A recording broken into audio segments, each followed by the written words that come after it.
So after you move the x to the other side, you get the radical alone, square root it, or square it. Then you square the other side. But when you square the other side, do not distribute that 2. That's not what that, you can't do that. You guys are confusing it with something. You're confusing it with something that looks like this. 5x to the third y z to the second power. If you square this, there's a shortcut. You can distribute the 2 to all of the exponents in here. Okay, and the reason why you can do that is because of a trick.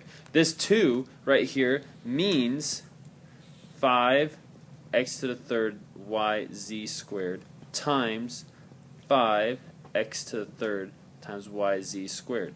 And if I were to multiply this out, that'd be 5 times 5, that's 25.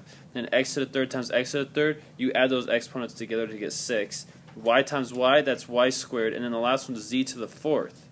You see, you would get a 6 if you just go 2 times 3. That's why you can distribute that 2. I'm saying distribute with quotations because that's not necessarily the distributive property right there. So, right here, you must go 2 plus x times 2 plus x. Now you guys normally probably like it written the other way. You like to put the x first.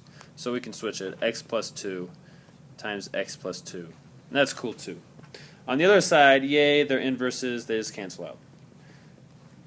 So after I distribute the x and then the 2, I get x squared plus 4x plus 4. And on the left side, I have 2x plus 7. Get all the x's on the same side. We're going to use the zero property. So make it equal 0. Let's see, we'll subtract 7 and subtract 2x from both sides. So subtract the 2x and subtract 7. So on the left side I have 0. Then I have x squared plus 2x minus 3. Let me delete everything else. That's after that, you factor, it'll be x plus 3, x minus 1 equals 0. Your answer is x. What? No, because it's a positive 2. Good looking out, though. All right, x equals negative 3 and then positive 1.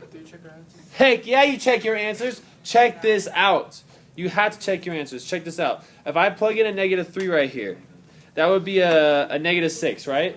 Yeah. So negative 6 plus 7, that would be a 1. What's the square root of 1? 1. Oh, just 1. So we have 1 minus, whatever this is. Negative 3, I plug it in there. So that's plus. So does that equal 2? No. Does not equal 2. So negative 3 is not one of your solutions, which is kind of annoying, right? Yeah, why did we do that? Why did we do that if it's not a solution? Why are you laughing? You're funny, Natalie. That's a lot of Okay. work for nothing. Now let's try 1. We plug in 1. 2 times 1 is 2, and then I add the 7 to that one. What's 7 plus 2? 9. Now I have radical 9. Radical 9 is a 3, so we have 3 minus 1. Does that equal 2? Yes, thank goodness, because then we would have wasted our time, right? Do we always check our solutions? Always check your solution. So here's a clue. Whenever you have an x inside of a radical, you gotta check it, especially when there's an x outside of it, because there's a really good chance that one of those answers doesn't work. Okay. Now let's get to this dude over here. This dude is hairy. He's not cool. All right.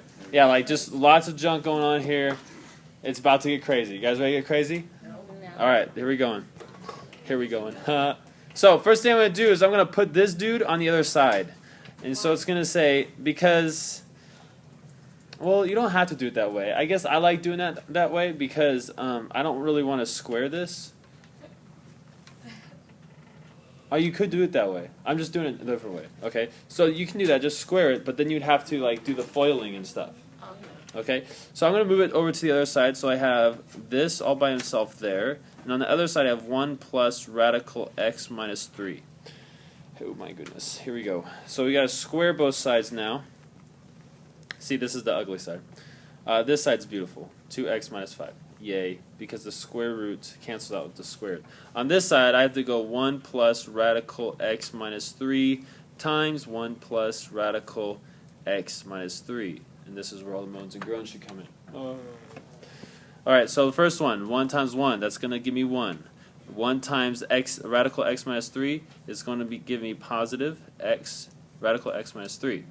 Now I have radical x minus 3 times 1, which is another radical x minus 3. And then we have radical x minus 3 times radical x minus 3. What is radical x minus 3 times radical x minus 3? X minus 3. Yes, x minus 3.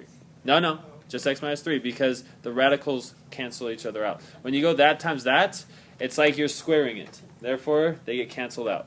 So now I have this. On the left side, on the right side, I have the 1 and the negative 3. Those are like terms, so I combine them to get negative 2, and the x is chilling. So I have x. I have these two now. There's one of them there and one of them there. So how many do I have? 2. I have 2 of them.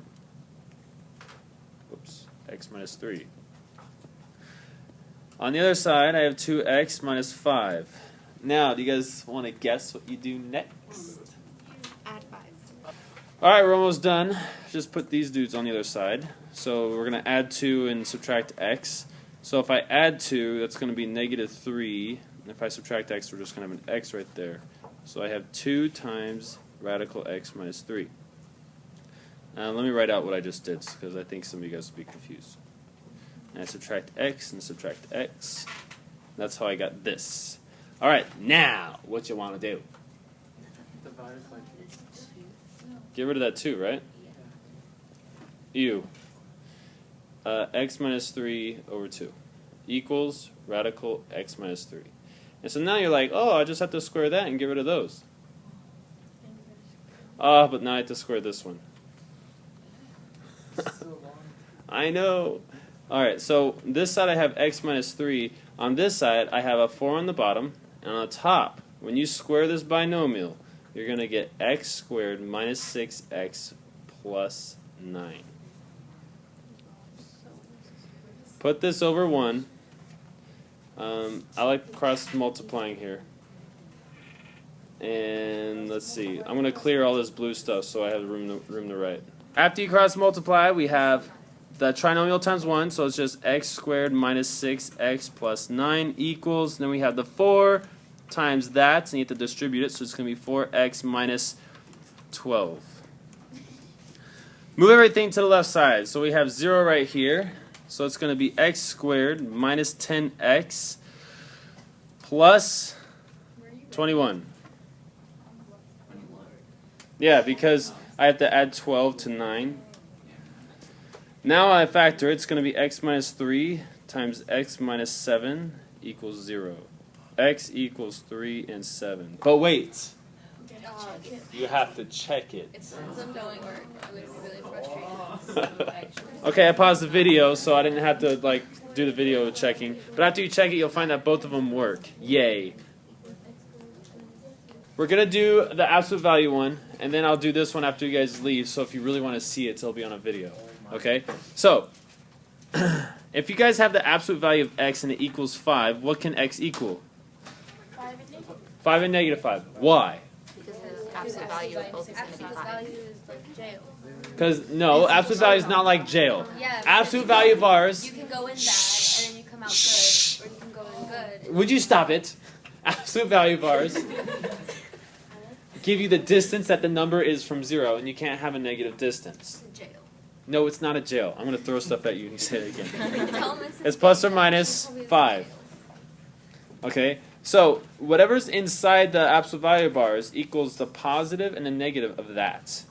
So, if ever you have absolute value bars, get them alone first. See, they're alone here on the left side. And so, to do this, we're going to go x squared minus 3x equals the positive side, the positive of the right side, which is negative 4x plus 6, and it equals the negative of that side. So just say positive and negative. Okay, so the negative of that side would be positive 4x minus 6. Now you just have to solve both of them. So if I add 4x to this side, I would add 4x to this side. And I would get x squared plus x, and I'm going to subtract the 6 at the same time, so I get 0 on the right side.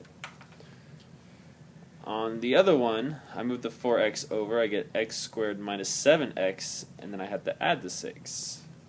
Luckily, both of these are factorable and beautiful. So we have plus x plus 3 and x minus 2 for that one.